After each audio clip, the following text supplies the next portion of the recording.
And once the green square appears on your screen, your Ring Floodlight camera is detected and ready for setup. From here, the app will guide you through the remaining steps, and your camera will be connected in just a few minutes. If the QR code doesn't scan or appears faded or damaged, don't worry. The Ring app provides alternative setup options. Simply tap Other Options when prompted and follow the on-screen instructions to continue setup without scanning the QR code. To scan the QR code, open the Ring app on your phone or tablet and tap Set up a device. Choose Security Cams, then tap I'm ready to scan.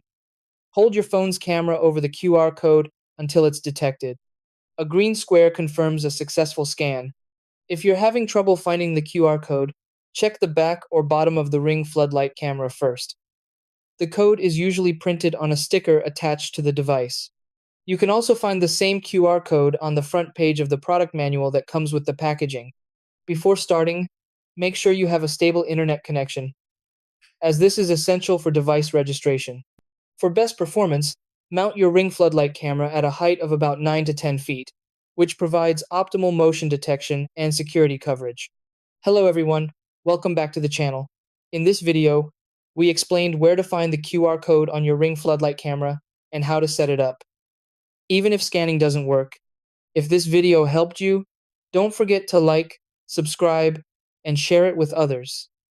Thanks for watching,